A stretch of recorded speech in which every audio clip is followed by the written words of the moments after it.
السلام علیکم۔ آج 9 ذوالحج ہے اور تمام حجاج کرام اپنے حج کی فرائضگی میدان عرفات میں ادا کر رہے ہیں۔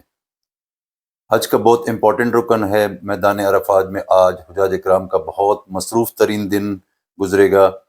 اللہ تعالیٰ تمام کے حج کو قبول فرمائے، تمام کی عبادات کو قبول فرمائے، ان کی دعاؤں کو قبول فرمائے، اور ہم سب کو جو وہاں نہیں جا سکے ہمیں بھی جانے کی توفیق عطا فرمائے۔ دوستو، حجاج کرام جو وہاں پہ موجود ہیں وہ تو اپنی حج کی فرائضگی کے تمام رکن بڑے تسلسل کے ساتھ الحمدللہ ادا کر رہے ہیں۔ تو دوستو، 9 ذوالحج کو ایک اہم ذمہ داری ہمارے اوپر بھی سونپی گئی ہے۔ نبی کریم صلی اللہ علیہ وآلہ وسلم نے وہ پیغام ہمارے لیے بھی دیا تھا۔ تو آئیے ہم بھی اپنی ذمہ داری کو ادا کرنے کی کوشش کرتے ہیں۔ 9 ذوالحج کو نبی کریم صلی اللہ علیہ وسلم نے آخری خطبہ عطا فرمایا۔ وہ آخری خطبہ پوری امت، پوری انسانیت کے لیے روز قیامت تک ایک دستور ہے، ایک کانسٹیٹیوشن انہوں نے دے دیا تھا۔ اس دستور، اس خطبہ، اس کانسٹیٹیوشن کے اندر جو لوگ وہاں موجود تھے اور جو وہاں موجود نہیں تھے ہم جیسے، ان کے لیے بھی ایک پیغام تھا۔ ہم اس کو ادا کرنے کی کوشش کرتے ہیں۔ اس خطبے میں نبی کریم صلی اللہ علیہ وسلم نے کیا فرمایا؟ اے لوگو، میری بات غور سے سنو، کیونکہ میں نہیں جانتا شاید اس سال کے بعد میں تم سے دوبارہ یہاں ملاقات نہ کر سکوں۔ اے لوگو، جس طرح یہ دن، یہ مہینہ، یہ شہر مکہ حرمت والا ہے، اسی طرح تمہارے خون، تمہارے مال، تمہاری عزتیں ایک دوسرے پر حرام ہے۔ یاد رکھو، تمہیں اپنے رب کے سامنے حاضر ہونا ہے اور وہ تم سے تمہارے اعمال کے بارے میں سوال کریں گے۔ خبردار میرے بات گمراہی میں نہ پڑ جانا، ایک دوسرے کی گردنیں کاٹنے لگو۔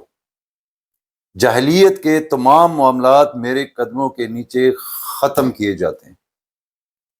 جاہلیت کا خون اور جاہلیت کا سود سب ختم کیا جاتا ہے۔ سب سے پہلا سود جو میں اب ختم کرتا ہوں وہ میرے خاندان کا ہے، وہ میرے چچا عباس بن عبد المطلب کا سود ہے۔ لوگوں، اپنی عورتوں کے بارے میں اللہ سے ڈرو۔ تم نے انہیں اللہ کی امانت کے طور پر لیا ہے اور اللہ کے حکم سے ان سے تعلق قائم کیا ہے۔ تم پر ان کا حق ہے اور ان پر تمہارا حق ہے۔ لوگوں، تم سب آدم کی اولاد ہو اور آدم مٹی سے بنائے گئے تھے۔ کسی عربی کو کسی اجمی اور کسی اجمی کو کسی عربی پر کوئی فضیلت نہیں ہے، اور نہ کسی گورے کو کالے پر اور نہ کالے کو گورے پر، سوائے تقوی کے۔ ہر مسلمان دوسرے مسلمان کا بھائی ہے اور تمام مسلمان آپس میں بھائی بھائی ہیں۔ اپنے غلاموں کا خیال رکھو، انہیں وہی کھلاؤ جو تم کھاتے ہو اور وہی پہناؤ جو تم پہنتے ہو۔ میں تمہارے درمیان 2 چیزیں چھوڑ کر جا رہا ہوں، اگر تم انہیں مضبوطی سے تھامے رکھو گے تو کبھی گمراہ نہیں ہوگے۔ اللہ کی کتاب قرآن اور میری سنت۔ یاد رکھو، تم سے میرے بارے میں سوال کیا جائے گا تو تم کیا جواب دو گے؟ صحابہ رضی اللہ تعالیٰ عنہ نے عرض کیا، ہم گواہی دیتے ہیں کہ آپ نے پیغام پہنچا دیا، امانت ادا کر دی اور نصیحت فرما دی۔ تو نبی کریم صلی اللہ علیہ وآلہ وسلم نے اپنی انگشت شہادت آسمان کی طرف اٹھائی اور فرمایا، اے اللہ گواہ رہنا، اے اللہ گواہ رہنا، اے اللہ گواہ رہنا۔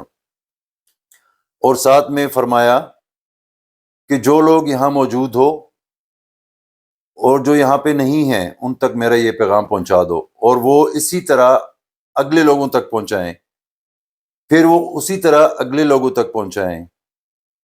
ہو سکتا ہے کہ سب سے آخری سننے والے اس پر زیادہ عقیدت سے عمل کریں۔ تو دوستو، یہ اس خطبہ میں ہمارے لیے بھی حکم ہے کہ ہم اس آخری خطبہ کے پیغام کو اگلوں تک پہنچائیں۔ ہماری ذمہ داری بھی اس میں شامل ہے۔ یہ تو میدان عرفات کا عمل تھا۔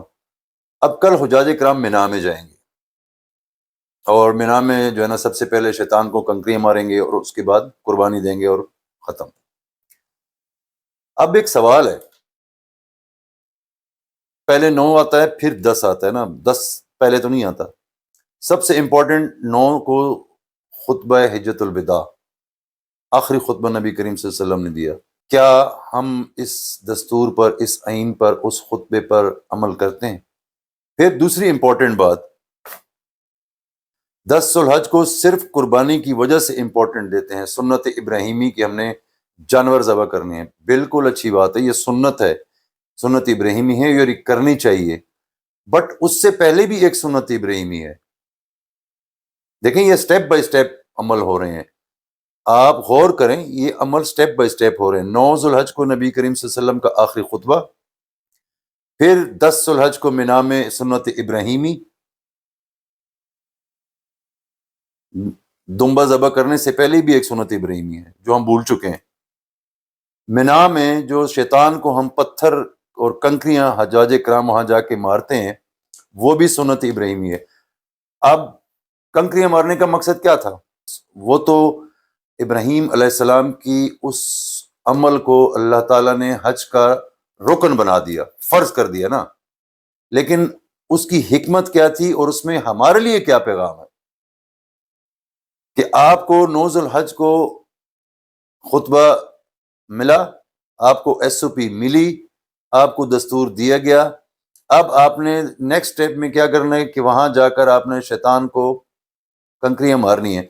کہ شیطان کو کنکریاں مارنے سے مطلب یہ نہیں کہ شیطان کو کنکریاں ماریں گے تو شیطان مر جائے گا، اگر اس طرح کنکریوں سے مرتا تو میرے خیال میں اب تک تو 1400 سال سے لے کر اب تک شیطان دنیا میں کہیں اس کی نسل بھی نہ باقی ہوتی۔ یہ تو عمل اللہ تعالیٰ کو حضرت ابراہیم علیہ السلام کا اتنا پسند آیا کہ انہوں نے حج کا رکن بنا دیا، لیکن ہمارے لیے اس میں جو حکمت ہے، جو میسج ہے، دیٹ از کہ آپ کل کریں شیطان کو اور اس کو ختم کر دیں اپنی لائف سے، تاکہ آپ کو دیے گئے دستور پر آسانی سے عمل کر سکیں۔ اچھا، ہم نے پہلا بھی اگنور کیا، دوسرا بھی اگنور کیا، تیسرا قربانی، اس کے لیے ہم بہت کچھ کرتے ہیں۔ میں اس کے اوپر کوئی اعتراض نہیں کرتا، اللہ تعالیٰ دلوں کے حال جانتا ہے اور اعمال کا دار و مدار نیت پر ہوتا ہے۔ اللہ تعالیٰ سب کی قربانیوں کو بھی قبول فرمائے، حج کو بھی قبول فرمائے، تمام عبادات کو قبول فرمائے، بٹ اس کے اندر جو سبق آموز ہے، جو ہماری ہے کہ ہم نے ایک شارٹ کٹ رکھا ہوا ہے، ہم فارورڈ کر کے چل رہے ہوتے ہیں، اس کے اوپر ہمیں سوچنے کی ضرورت ہے۔ ہم اس 10 ذوالحج کو صرف عید قربانی کے طور پر مناتے ہیں، لیکن اس قربانی کو سنت ابراہیمی بھی مانتے ہیں۔ تو بھائی سنت ابراہیمی تو مینا میں بھی ہے، اس قربانی سے پہلے بھی سنت ابراہیمی ہے، شیطان کو کنکریاں مارنا۔ تو شیطان کو کنکریاں حاجی تو ماریں گے نا، وہ تو حج کا رکن ہے، فرض ہے ان کے اوپر، لیکن پھر ہمارے لیے کیا حکم ہے اس میں؟ اچھا، اس سے پہلے 9 ذوالحج جو آج ہے، آج نبی کریم صلی اللہ علیہ وسلم نے آخری خطبہ دیا، اس کے اندر جو جو انہوں نے فرمایا، ایک ایک رکن کے اوپر کیا عمل ہو رہا ہے۔ اگر 9 ذوالحج کی خطبہ بھی فارورڈ، مینا بھی فارورڈ، قربانی کے اوپر فوکس، تو پھر اللہ تعالیٰ ہمارے حالوں پہ رحم کرے، قبول کرنے والے تو وہ پھر کافروں کو بھی جنت میں لے جا سکتا ہے اور سب کو معاف بھی کر سکتا ہے، وہ تو رب ہے، اس کے پاس تو طاقت ہے۔ لیکن جو سیکوینس آف ایکٹس ہیں، جو اعمال کی ترتیب ہے، اس ترتیب میں جو اعمال ہیں، تو اس میں میرے ذہن میں سوال ہے، میں نے کہا آپ کے سامنے رکھتا ہوں۔ آپ کیا کہتے ہیں؟ اپنے کمنٹس میں اپنے خیالات کا ضرور اظہار کریں۔ آپ کا بہت شکریہ۔